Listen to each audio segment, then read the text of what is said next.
you think like that, I will love you endlessly. If you don't believe in me. Dear friends, ഇന്ന് ഞാൻ ഒട്ടും വയ്യാതെയാണ് വന്നിരിക്കുന്നത്. എനിക്ക് Angelina ജലദോഷവും തൊണ്ടവേദനയും ഒക്കെ തന്നു കേട്ടോ. പിന്നെ എൻ്റെ റിംഗ് ലൈറ്റ് കേടായിപ്പോയി. ഞാനിപ്പോൾ ഇങ്ങനെ ഇരുന്ന് എടുക്കുന്നത്, വേറെ നിർവാഹമൊന്നുമില്ല. ഇന്ന് ഞാനിവിടെ വന്നിരിക്കുന്നത് എൻ്റെ ഡോക്ടറിൻ്റെ നമ്പർ തരാനാണ്. കുറേ പേര് ചോദിച്ചിട്ടുണ്ടായിരുന്നു എൻ്റെ ഡോക്ടറിൻ്റെ നമ്പർ. അപ്പോൾ അത് പറയുന്നതിന് മുമ്പ് ഒരു കാര്യം ഒന്ന് പറഞ്ഞോട്ടെ. അതായത് ഈ ഡോക്ടറിന് നിങ്ങൾക്ക് വിശ്വാസം ഉണ്ടെങ്കിൽ മാത്രമേ വിളിക്കാവൂ. ഇദ്ദേഹം ഒരു ഹോമിയോ ഡോക്ടറാണ്. അപ്പം ഇദ്ദേഹം നല്ല ഒരു തിരക്കുള്ള ഒരു ഡോക്ടറാണ് കേട്ടോ. അതുകൊണ്ട് ഞാൻ ഈ പറയുന്നത് കേട്ടിട്ട് നിങ്ങൾക്ക് വിശ്വാസം ഉണ്ടെങ്കിൽ വിളിക്കൂ.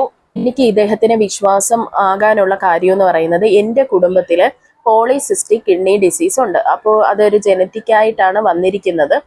എൻ്റെ മാമൻ്റെ കൂടെ തന്നെ, എൻ്റെ മാമൻ എന്ന് പറയുമ്പോൾ എൻ്റെ അമ്മയുടെ സഹോദരൻ, അത് കഴിഞ്ഞ് എൻ്റെ കുടുംബത്തിൽ തന്നെ ഉള്ള ഒരു ആൻറ്റി, അവർക്ക് രണ്ട് സഹോദരി സ്ത്രീകളാണ്. അവർക്ക് രണ്ടുപേർക്കും പോളിസിസ്റ്റിക് ഡിസീസ് വന്നു. ആദ്യം മൂത്ത ആൾക്ക് വന്നു. മൂത്ത ആള് ഇന്നിപ്പോൾ ജീവിച്ചിരിപ്പില്ല, അത് കൂടിപ്പോയി. രണ്ടാമത്തെ ആള് ഇന്നും ഇപ്പം ജീവിച്ചിരിപ്പുണ്ട്. പിന്നെ ഈ മരിച്ചു പോയ ആൻറ്റിയുടെ മോക്കും ഇന്നുണ്ട് ഇത്. അങ്ങനെ അലോപ്പതി എന്ന് പറഞ്ഞത് ഈ സൈൻ ആൻഡ് സിംറ്റംസ് കുറച്ചുകൊണ്ട് വരാൻ പറ്റും.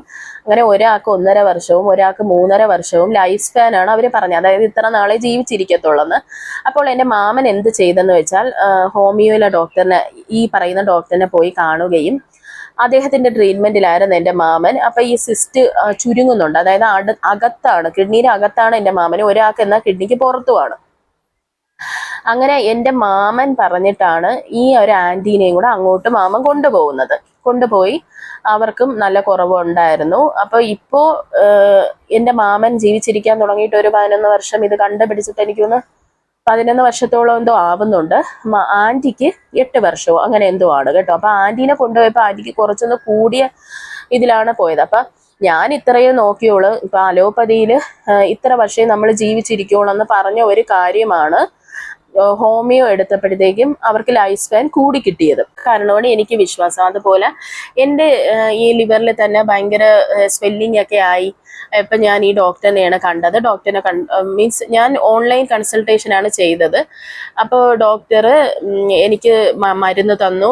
അത് ഞാൻ ഒന്നും നമുക്ക് കഴിക്കാനില്ല. ഇപ്പൊ ആദ്യത്തെ ഒരാഴ്ചയിൽ ആദ്യത്തെ ഒരു ദിവസം എടുത്താൽ പിന്നെ ഒരാഴ്ച കഴിഞ്ഞോ 3 ആഴ്ച കഴിഞ്ഞൊക്കെ മരുന്ന് കാണത്തുള്ളു. അങ്ങനെയാണ് ഡോക്ടറിന്റെ മരുന്നിന്റെ ഒരു രീതി.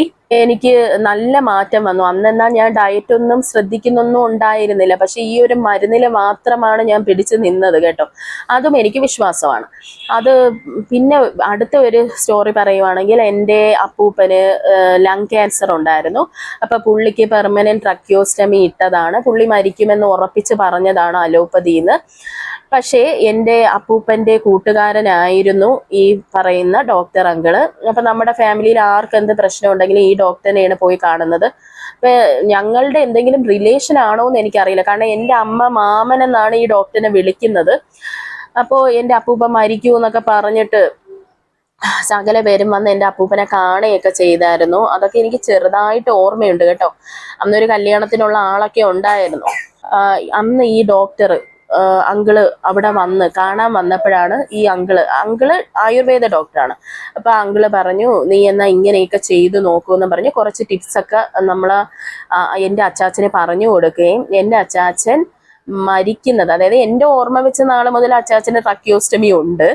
എൻ്റെ അച്ചാച്ചൻ മരിക്കുന്നത് ഞാൻ ഡൽഹിയിൽ വരുന്ന സമയത്ത്, അതായത് 2011 അങ്ങനെ എന്തോണം എൻ്റെ അച്ചാച്ചൻ മരിക്കുന്നത്. അതായത് എത്രയോ വർഷം, അതായത് 30 അതിൽ കൂടുതൽ വർഷം ഈ പെർമനന്റ് ട്രക്കിയോസ്റ്റമി ആയിട്ട് എൻ്റെ അച്ചാച്ചൻ നടന്നു.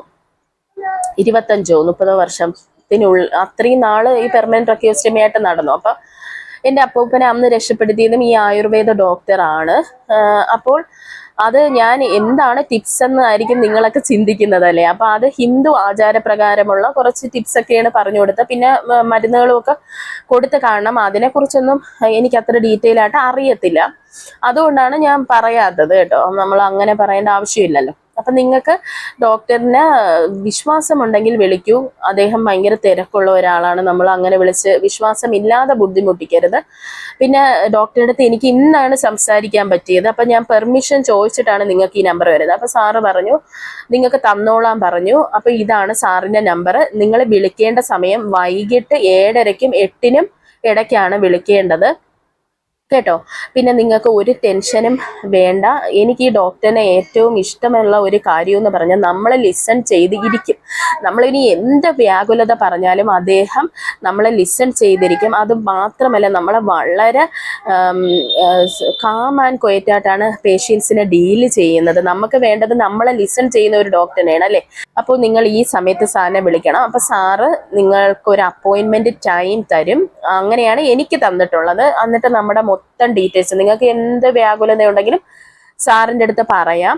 എന്നിട്ട് സാറ് പറയുന്ന പോലെ നിങ്ങൾ മരുന്ന് എടുക്കണം. അത് മാത്രമല്ല മരുന്നിൻ്റെ കൂടെ ഫുഡും നമ്മൾ ശ്രദ്ധിക്കണം. ഫുഡ് എങ്ങനെയെങ്കിലും കഴിച്ചിട്ട് മരുന്ന് കഴിച്ചാൽ അതിന് ഉപയോഗം കിട്ടത്തില്ല. അപ്പം നമ്മൾ അതും കൂടെ നിങ്ങൾ ശ്രദ്ധിച്ചോളണം കേട്ടോ. അപ്പം എനിക്ക് പറയാനുള്ളത് എനിക്ക് പറയാവുന്ന പോളിസിസ്റ്റിക് ഡിസീസിനും എൻ്റെ ലിവറിൻ്റെ കാര്യമൊക്കെ നോക്കുന്ന സാറാണ്.